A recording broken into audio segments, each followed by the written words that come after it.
बृहत समाचार. नवनिर्माणाचा मूळ आधार आत्मसुधारणा. नुकतेच नवरात्र संपले. नवरात्राचा काळ साधकाच्या जीवनात मोठा महत्त्वाचा असतो. आत साचलेला मळ धुवून बाहेर काढण्याची व अंतरंग जीवन उजळण्याचा, त्यांना चकाकी देण्याची ही उत्तम लाभदायक संधी असते. विश्वव्यापक गायत्री परिवाराचे सर्व परिजन स्वजन अंतरंग जीवनाच्या परिष्काराची महती जाणून आहेत. माणसाचे व्यक्तिमत्व रूप, त्याचा देह, बुद्धी, व्यवहार, आचरण, श्रमशीलपणा, कार्याविषयीची तल्लीनता, पुरुषार्थ यांचे मिळून बनलेले असते. या स्वरूपाच्या आधारे बाह्य जगतात बरेच कार्य करता येते, अनेक सफलता मिळवता येऊ शकतात आणि सर्वजण मिळवण्याचा आटोकाट प्रयत्न करीत असतातच.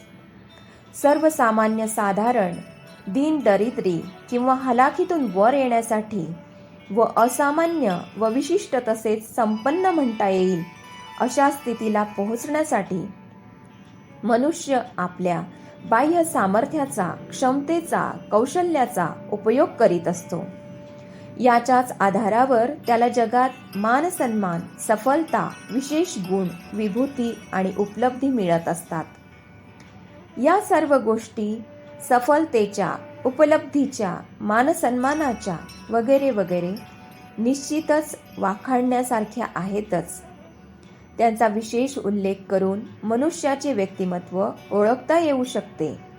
पण या वरवरच्या प्रयत्नामागे कुठे ना कुठे मनुष्याचे अंतरंग जीवन कोणत्या ना कोणत्या रूपाने सक्रिय राहते, हेही तेवढेच खरे. त्याचे बाह्य रूपात दिसून येणारे श्रम, प्रयत्न, कौशल्य, प्रतिभा यांच्याबरोबर त्यांचे आंतरिक गुण, त्याचे पुण्य, तप, तितिक्षा यांची देखील महत्त्वाची भागीदारी असते. हे विसरून कसे चालणार? हे जर गाठीशी नसेल किंवा यात काही कारणाने कमतरता असेल तर या जगाच्या लौकिक सफलता, विभूती, पुरुषार्थ जेवढ्या सहजपणे हस्तगत होतात तेवढ्याच तत्परतेनं, तीव्रतेनं त्या निसटूनही जाऊ शकतात. पुण्य व तप यांच्या संचित कोशात जर थोडी जरी घट झाली तरी व्यक्ती उंचावरून खाली जमिनीवर कोलमडून पडायला वेळ लागत नाही. तारेवरची कसरत करणारे कलाकार ही कौशल्याची प्राप्ती मोठ्या प्रयत्नाने करून घेतात. पण खेळ दाखवताना कुठे थोडीशी जरी चूक झाली की त्यांना कोलमडून खाली पडायला आणि हातपाय मोडून घ्यायला वेळ लागत नाही.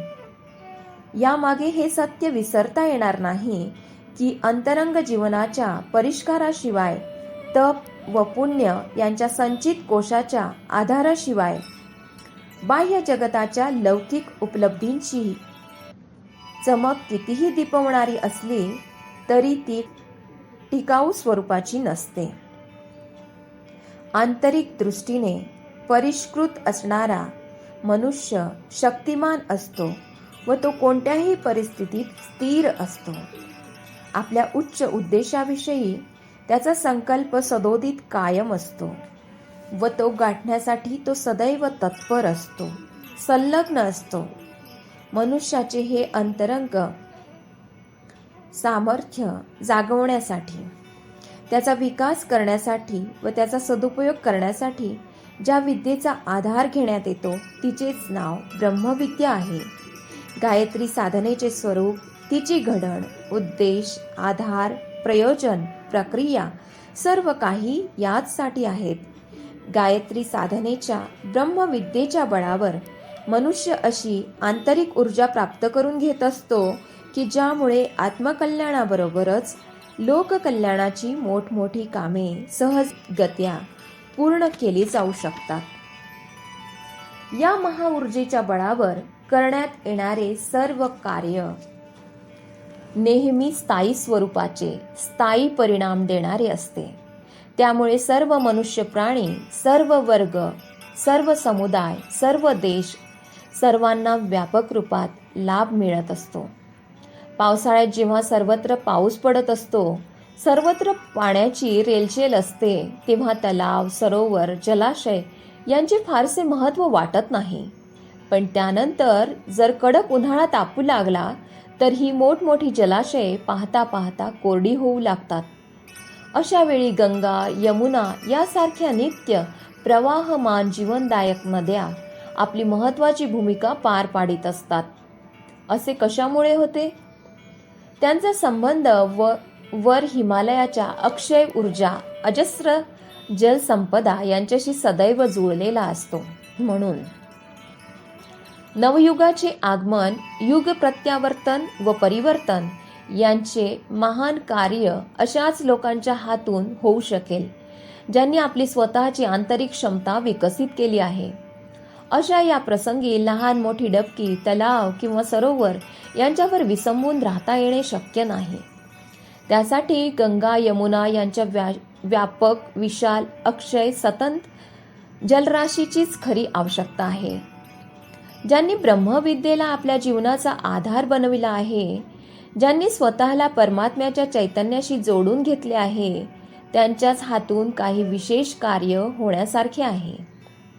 युग परिवर्तनासारख्या महान कार्यासाठी, मोठमोठी कामे सफल बनवण्यासाठी अशाच ब्रह्मविद्या संपन्न परमसमर्थ पुरुषांची आवश्यकता आहे. ब्रह्मविद्येच्या महामंत्राचे नाव गायत्री आहे. याच्या प्रत्येक अक्षरात असे तत्वज्ञान समायित आहे की ज्याची व्याख्या करण्यात संपूर्ण वेदज्ञान व ब्रह्मविद्या यांचा व्यापक विस्तार घडून आला आहे. या ठिकाणी भौतिक संपदा व लौकिक सामर्थ्य यांना हीन लेखण्याचा उद्देश नाही, पण त्यांचा खरा आधार आंतरिक संपन्नता व तपाचे पुण्यसंचय, ऊर्जेचा अक्षय कोश हाच आहे. एवढेच अगत्याने सांगणे आहे. याशिवाय आणखी एक सत्य असे आहे की त्याची उपेक्षा करता येणे शक्य नाही. लौकिक भौतिक सामर्थ्य कितीही मोठे असे नाका, त्यांची एक मर्यादा आहे. त्यांच्या बळावर व्यापक स्वरूपाचे परिवर्तन घडून येणे संभव नाही. कित्येक देशांमध्ये या भौतिक सामर्थ्याच्या आधाराने साधन सामुग्रीच्या बळावर परिवर्तन आणण्याचे अनेक प्रयत्न झाले, पण त्यांना त्यात आंशिक सफलताच मिळू शकली. ही आंशिक सफलता सुद्धा बाह्य दबावाखाली, दडपणाखाली, ह्या भयाच्या आकांतामुळे मिळू शकली. जिथे ज्यांना संधी मिळाली त्यांनी आपल्या स्वार्थाची पूर्ती करण्याचा प्रयत्न केला, पण अशांचे कार्य सामाजिक गुन्हा म्हणून, राष्ट्रीय अपराध म्हणून गणले गेले. याचे केवळ एकच कारण होते: माणसाला प्रभावित करण्यासाठी, त्यांना निर्देशित करण्यासाठी, योग्य दिशा दाखवण्यासाठी आवश्यक त्या प्रयासांचा अभाव. हेच असे प्रयास केवळ ब्रह्मविद्येच्या आधारावर आत्मशक्ती प्राप्त करणारा मनुष्यच करू शकतो. व्यक्तीचे बाह्यांग किंवा बाह्य स्वरूप हेच त्याचे सर्वस्व नाही, ही गोष्ट नीट समजून घ्यायला हवी. त्याचे मूळ स्वरूप म्हणजे वास्तविक पाहता त्याची चेतना हीच आहे. याच ठिकाणी आस्था टिकून राहते, मूळ धरून राहते, त्याला निष्ठेचे पोषण लाभत असते. या आस्थेचा परिष्कार करणे, तिला उजळविणे व त्यांच्या निष्ठेचे संगोपन करणे आवश्यक आहे. त्याशिवाय सुधारण्याचे सर्वच प्रयास वाया जातात. आस्थेची उजळण, निष्ठेचे संगोपन मूळ रूपात युग परिवर्तनाचा मूळ आधार आहे. हे महत्त्वाचे कार्य करणारे आत्मपरिष्कृत लोकच करू शकतात. ज्यांनी गायत्री साधना व त्याचे तत्वज्ञान यांनी स्वतःला परिमार्जित करून घेतले आहे व स्वतः जे आत्मशक्ती संपन्न बनले आहेत, तेच हे महान कार्य करू शकतात. शरीरबळ, बुद्धिबळ, मनोबळ, धनबळ यांचे महत्त्व जगात केवढेही का असेना, पण त्याला एक मर्यादा आहे. या व्यतिरिक्त या सर्वांचा उपयोग करण्याची दिशा देखील मनुष्याला आपल्या आत्मबळाच्या आधारावर, आपल्या चेतनेच्या बळावर लाभू शकते. चेतनेची पातळी जर निकृष्ट असेल तर या सर्व प्रकारच्या बळाचा उपयोग आत्मकल्याणासाठीही होऊ शकत नाही. किंवा लोककल्याणासाठीही करता येऊ शकत नाही. या उलट जर चेतना पुरेशी परिष्कृत असेल तर ही साधने लोककल्याणाबरोबरच आत्मकल्याणाचा मार्ग प्रशस्त करून देऊ शकतील. त्याचे परिणाम सर्वदा अनुकूल व हितकारक असेच असतील. गायत्री साधनेद्वारे लाभलेली आत्मशक्ती मनुष्याची वैयक्तिक व समष्टिगत चेतनेला परिष्कृत करून त्याच्याद्वारे नवयुगाच्या आगमनाची ग्वाही विश्वव्यापक गायत्री परिवाराच्या परिजनांमध्ये सतत दिली जाते. त्यामागे एकच सूत्र आधारभूत आहे, आत्मपरिष्काराद्वारे लोकपरिष्कार हे. मनुष्यामध्ये दैवी गुणांचा उदय होणे व पृथ्वीवर स्वर्गीय परिस्थिती उत्पन्न होणे संभव आहे. हे महत्त्वाचे लक्ष्य प्राप्त करून घेण्यासाठी संपूर्ण आधार व त्याचे मार्गदर्शन गायत्री साधनेमध्ये व त्याच्या तत्वदर्शनामध्ये सापडते. शास्त्रांनी व साधकांनी गायत्री मंत्राला गुरुमंत्र म्हणून वाखाणले आहे. गुरुच्या चेतनेकडून मिळणारी श्रद्धा, प्रेरणा, भावसंवेदना व शिस्तबद्ध जीवनाचा प्रकाश याच महामंत्रामध्ये निहित आहे. म्हणूनच या महामंत्राला गुरुमंत्र म्हणून प्रतिष्ठा लाभली आहे. तसे तर असंख्य मंत्र आहेत. वैदिक, पौराणिक, तांत्रिक, शाबर, डामर आणि याशिवाय आणखी कितीतरी प्रकार आहेत. त्यांची संख्या नीट जाणून घेणे कदाचित संभव नाही. अशा स्थितीत गायत्री मंत्राला गुरुच्या महिम्याशी जुळून राहण्याचे कारण काय याचा शोध घेणे संयुक्तिक होईल. अध्यात्मवेत्ते लोक गुरुचे 2 महत्त्वाचे कार्य असल्याचे वर्णन करतात. ज्ञानाचे संवर्धन, अशुभाचे निवारण. गुरुप्रमाणेच गायत्री शक्तीचेही 2 पक्ष आहेत, एक सृजनात्मक, दुसरा विध्वंसक. गायत्री मंत्राची सृजन शक्ती हीच ब्रह्मविद्या होय. तिची विध्वंसक शक्ती म्हणजे ब्रह्मास्त्र होय. गायत्रीची साधना करणारा साधक हाच गायत्रीचे वाहन म्हणजे हंस आहे. त्याच्यावर गायत्री आरूढ होते व ती महाशक्ती साधकाचे कल्याण करते. त्याच्या सर्व दुःखांचा, सर्व विघ्नांचा नाश करते. गायत्रीची चर्चा जेव्हा युगशक्तीच्या संदर्भात करण्यात येते तेव्हा परित्राणाय साधूनां विनाशाय च दुष्कृतां या 2 अवतरणाच्या प्रतिज्ञा पूर्ण होतात. सृजन व ध्वंस या दोन्ही प्रक्रिया परस्पर विरोधी असल्या तरी त्या एकमेकींच्या पूरकच आहेत.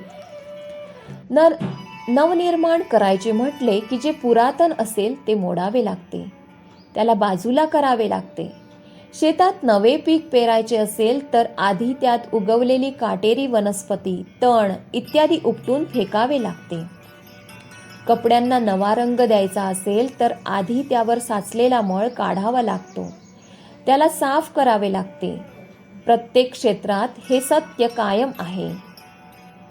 नवनिर्माणासाठी जुने जे असेल त्याचा विध्वंस, विनाश करणे आवश्यक असते. गायत्री साधनेच्या संदर्भात वर सांगितलेल्या गोष्टी वारंवार स्मरण करण्यायोग्य, मनन चिंतन करण्यायोग्य आहेत. मग हा संदर्भ व्यक्तिगत साधनेचा असो की सामूहिक साधनेचा असो. गायत्रीच्या 24 अक्षरात असे विचारसूत्र पेरलेले आहेत की ज्यांच्या बळावर, ज्यांच्या आधारावर युगांतरकारक परिवर्तन होणे संभव आहे. भारतीय संस्कृतीमध्ये ज्या 24 अवतारांचे वर्णन करण्यात येते त्यांचे कार्य, त्यांचा उद्देश, त्यांचा आधार गायत्री मंत्रामध्ये निहित असलेले हे सिद्धांत सूत्रच आहेत. प्रत्यक्षात त्या ठिकाणी गायत्रीची चर्चा करण्यात आली असो किंवा नसो, सर्वांनी कोणत्या ना कोणत्या रूपात गायत्रीच्या ब्रह्मविद्येचा व ब्रह्मास्त्राचा प्रयोग केला आहे.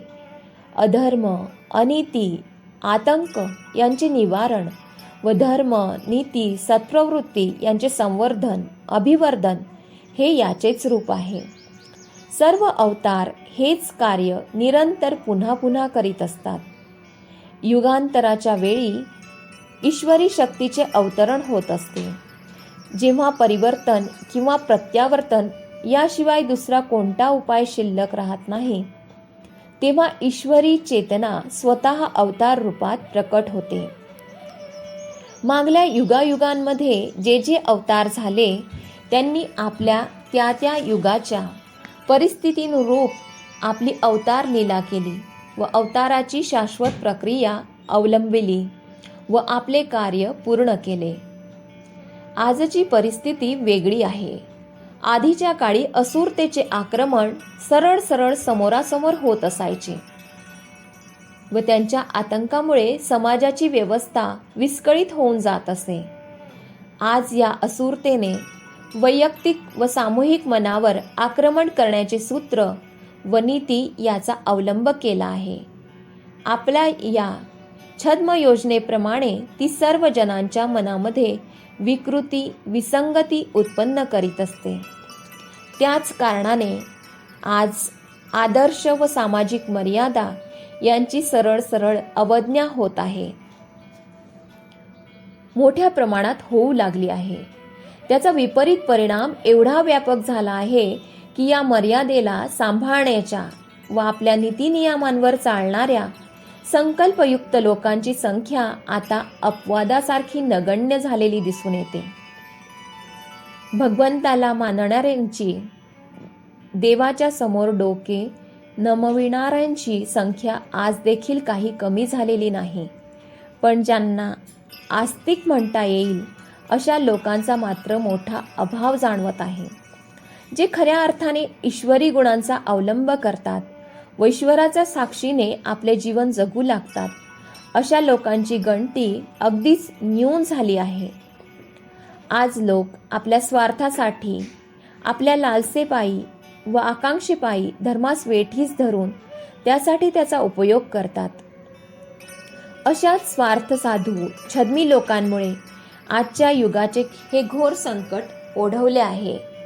अशा छुप्या फसव्या धार्मिक आस्तिक लोकांपेक्षा तर नास्तिक लोक जास्त श्रेष्ठ आहेत व ते समाजासाठी जास्त उपयोगी आहेत. यावेळी नवयुगाच्या युगशक्तीच्या अवतरणाची प्रक्रिया असुरतेच्या उन्मूलनाने व देवत्वाच्या उदयाने या सनातन उद्देशाची पूर्ती झाल्यानेच पूर्ण होऊ शकेल. आपल्या गायत्री साधनेचे हे महान अभियान याच कारणासाठी उभे झालेले आहे. शरद नवरात्रीच्या पावन काळात ही प्रक्रिया आपल्या सर्व परिजनांनी आस्थेची पराकाष्ठा करून पूर्ण केली असेलच. ती आणखी तीव्र व तीव्रतम व्हायला हवी. परिस्थितीला अनुरूप अशा प्रकारचे प्रयत्न आपल्या परिजनांनी सातत्याने करायचे आहेत. अवांछनीय असे जे असेल, अनैतिक असेल, असुरतेच्या वृत्तीला साजेसे असेल, त्याला निरस्त करण्यासाठी हे धर्मयुद्ध आपल्याच धर्मक्षेत्रात, आपल्याच अंतःकरणात खोलवर उतरून लढायचे आहे.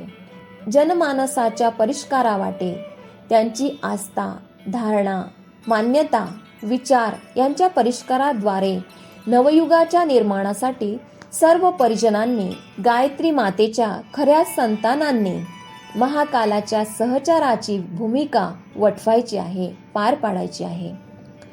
या उद्देशाची पूर्ती करण्यासाठी गायत्री महामंत्राच्या व्यापक प्रचार प्रसाराची व्यवस्था करणे, सर्वसामान्यांपर्यंत त्याचे ज्ञान प्रत्यक्ष नेऊन पोहोचवणे हे युगशक्तीच्या चेतनेच्या विस्ताराचे पहिले चरण आहे. अखंड ज्योती मासिक व पूज्य गुरुदेवांनी लिहिलेले साहित्य यांच्या प्रचाराद्वारे हे कार्य आपले परिजन कित्येक वर्षांपासून सतत करीत आहे. पण आता या प्रयासाला आणखी तीव्र करणे जरुरी आहे. कारण आता केवळ प्रचारापर्यंतच सीमित राहून चालायचे नाही, त्यांचा व्याप विचारांपर्यंत जाऊन पोहोचायला हवा. त्यासाठी परिजनांनी स्थानिक पातळीवर ठिकठिकाणी अखंड ज्योती वाचक संमेलन व अखंड ज्योती वाचक परीक्षा यांचे आयोजन करण्यासाठी पुढाकार घ्यावा. युग साहित्यासाठी सुद्धा अशाच प्रकारचे प्रयास करायला हवेत. गायत्री साधनेमध्ये सामूहिक साधनेचे आयोजन करणे त्यासाठी महत्त्वाचे आहे. गायत्री साधनेने वैयक्तिक सफलता तर असंख्य जणांना लाभली आहे. त्यांचे परिणाम फार उत्साहवर्धक आहेत. पण आता गायत्री साधनेचा प्रयोग सामूहिक उद्देशासाठी करायचा आहे. तेव्हा या कार्यासाठी योजना आखून प्रयास करणे जरुरीचे आहे. असुरतेच्या अंधकाराने आजच्या काळात जे भेसूर आव्हान दिले आहे त्याला गायत्री साधनेच्या ब्रह्मास्त्राद्वारेच परास्त करता येणे शक्य आहे. आपल्या सर्व परिजनांना आता हेच कार्य करायचे आहे. मागले नवरात्री पर्व संपले. त्यासाठी जी साधना झाली त्याला पुढे वाढवून हे महत्त्वाचे कार्य पूर्ण करायचे आहे. ही एक फार मोठी सुसंधी लाभली आहे असे समजावे. गायत्री साधनेमुळे होणारे सूक्ष्म परिवर्तन प्रत्यक्ष डोळ्यांनी दिसून येत नसले तरी ते होतात अवश्य. हे परिवर्तन घडून आले की असुरता निस्तेज, निर्भीक, निष्प्राण होऊन जाईल आणि दैवी शक्ती, दैवी प्रवृत्ती सर्व बाजूंनी व्यापून राहतील. हे होईस्तोवर आपणा सर्वांना या महान पुरुषार्थाच्या कार्याला सतत करीत राहायला हवे. हे महान कार्य युग शक्ती गायत्रीच्या चेतनेच्या सतत विस्ताराद्वारेच पूर्ण होऊ शकेल. ही निरंतर, नियमित व सामूहिक पातळीवर गायत्री साधना करणे व त्याचे तत्वज्ञान स्वरूप असलेले युग गायत्री साहित्य यांचा विस्तार करणे हे 2 उपाय आहेत. यामुळे युग शक्ती गायत्रीचा प्रभाव प्रत्यक्षात पाहायला मिळू शकेल. अखंड ज्योती, डिसेंबर 2013, पृष्ठ क्रमांक 25 ते 29.